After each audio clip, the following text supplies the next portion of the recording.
Environmental injustice in cities can look like waste dumps, air pollution, vacant lots and factories in one neighborhood, and beautiful infrastructure, green spaces, and amenities right next door.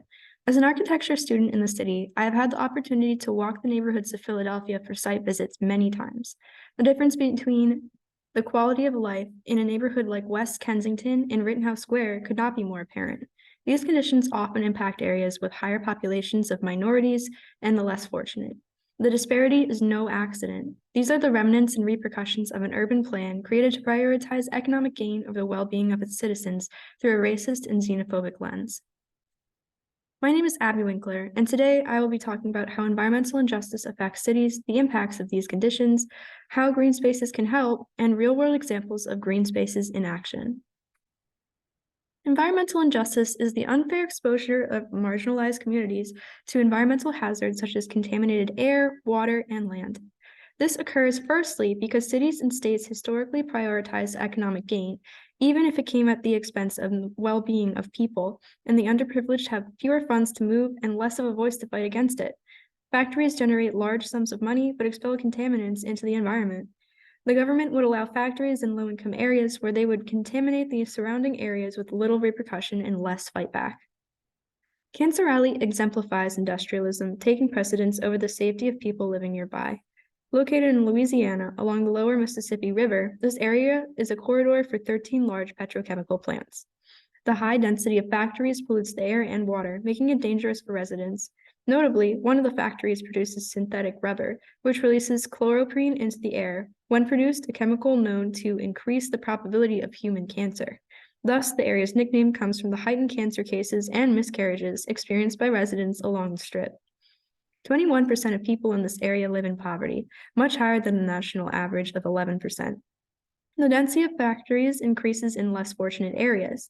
The people who live here cannot afford to move and have to put up with poor air quality, contaminated water, and other pollutions from factories. 12% of residents also rely on these factories for income. The neighborhoods along the corridor also have a higher population of minorities than the state average, leading to the second cause of environmental injustice, redlining. Redlining is withholding services to customers who reside in neighborhoods deemed hazardous, a label determined by the presence of marginalized communities. The New Deal in the 1930s included the creation of the Homeowners Loan Corporation, or the HOLC, to provide long-term low-interest mortgage loans in significant cities to steady the housing market. This corporation would determine the worth of investment neighborhood to neighborhood within a city. Systemic racial and ethnic discrimination within this process still impacts cities today. Detroit is one of the many cities impacted by redlining. Here's an example of a map created by the HOLC in 1939, categorizing different neighborhoods in Detroit. A in green was deemed the best neighborhoods, B in blue was considered still desirable, C in yellow was definitely declining, and D in red was called hazardous. The hazardous neighborhoods coincided with the highest prevalence of African Americans and foreign families. For Detroit, the hazardous communities were 71.4% Black and 61.6% low income, compared to 55.3% and 43.7% in the rest of the city. Banks denied mortgage loans to people of color and immigrants trying to move into higher-ranking neighborhoods, effectively segregating the city and making it easier to target minorities with discrimination. Redlining devalued non-white neighborhoods, and city development reflected that by taking less care of the life quality in these neighborhoods.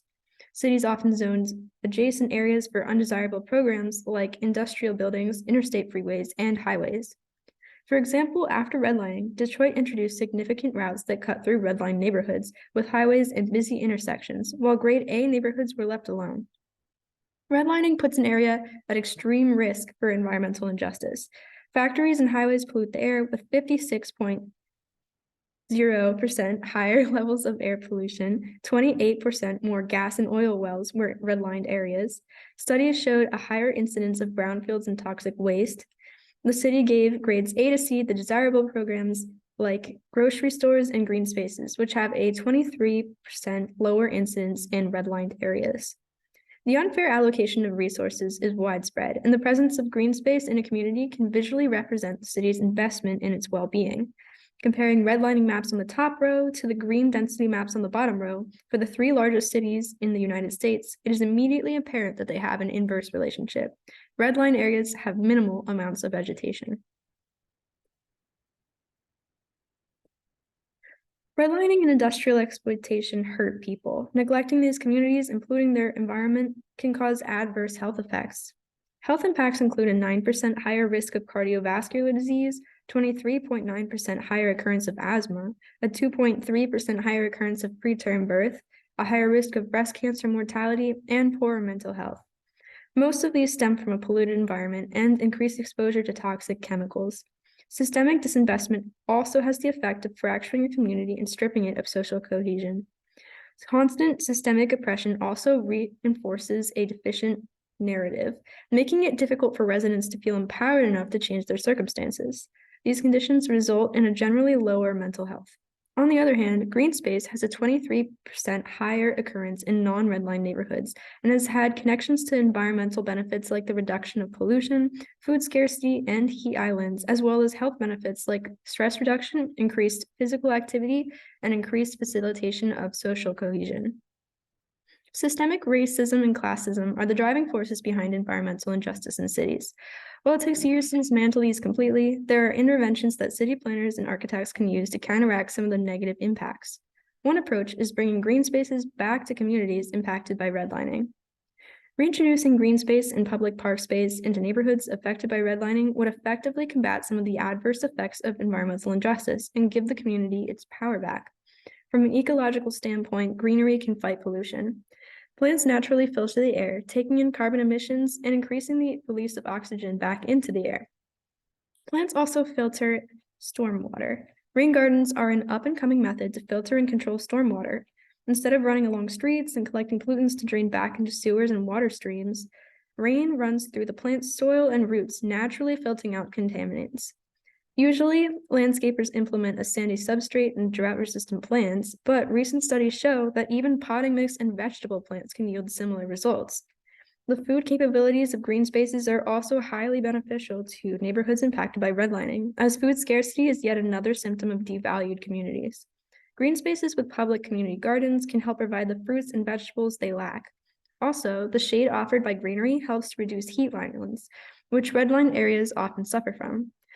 Overall, green space can facilitate a healthier physical and mental environment for residents.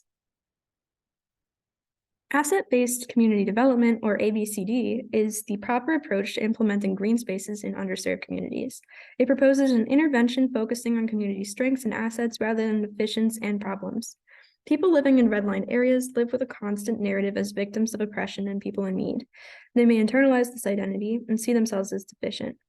When a community is labeled as unsafe, toxic, deficient, residents stop turning to each other for support, and relationships within the community start to deteriorate. Instead, projects focus on identifying and supporting community assets such as individual skills, community organizations, and affiliated institutions, assets of their physical environment, the local economy, and culture. ABCD projects are also community-driven and relationship-driven. This way, they're given the power to strengthen their neighborhood independently and feel more empowered rather than reliant on external authorities to help them.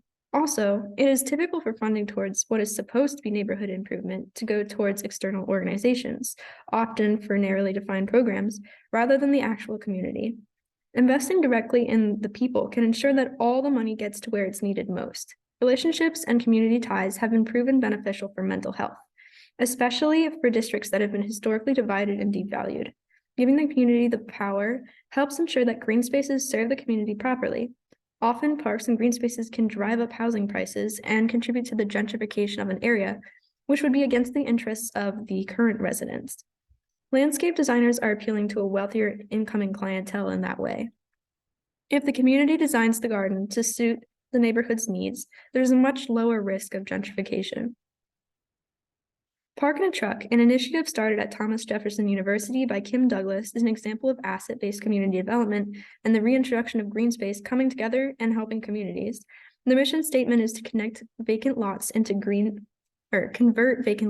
green spaces in urban areas. Park in a Truck is a toolkit for locals, often teens, to design and maintain local parks. The toolkit takes the user through the process of creating a new park. It educates the reader on acquiring a vacant lot and forming the park committee. Next, they would assess the lot for assets and environmental conditions, something a landscaper or architect would do. The next chapter discusses designing a park to suit the neighborhood using community strengths. It suggests themes such as edible, event, nature, and sanctuary, then discusses what features they might want to include. Finally, it instructs how to put the park together physically and maintain it. This initiative works well in combating environmental injustice by combining greenery with ABCD. For example, empty city lots can be a symptom of an unhealthy neighborhood. Residents can no longer afford to pay their mortgages, so buildings get demolished. Unmanaged green spaces are left in their wake, which can, without maintenance, accumulate trash and be a hotspot for illegal activity. Adapting vacant lots into formal gardens takes a symbol of oppression and transforms it into a place of community and growth, giving locals the power and tools to design and create their green spaces, giving them control over urban planning when historically that right has been taken from them and abused. It is also an educational tool for children maintaining a garden and learning about nature. In addition to empowerment, Park in a Truck results in more green space in neighborhoods that suffer from pollution from environmental injustice. Green spaces clean the air and water, reducing pollution. As discussed before, it also has proven benefits for mental health, food scarcity, and stress. Park in a Truck is just one initiative currently local to Philadelphia. It is looking to expand, but designers should create more initiatives to spread community-run gardens. While green spaces don't solve systemic oppression and systemic environmental injustice, they are an intervention that locals can take on and address many of the adverse effects of redlining and industrialization. Thank you.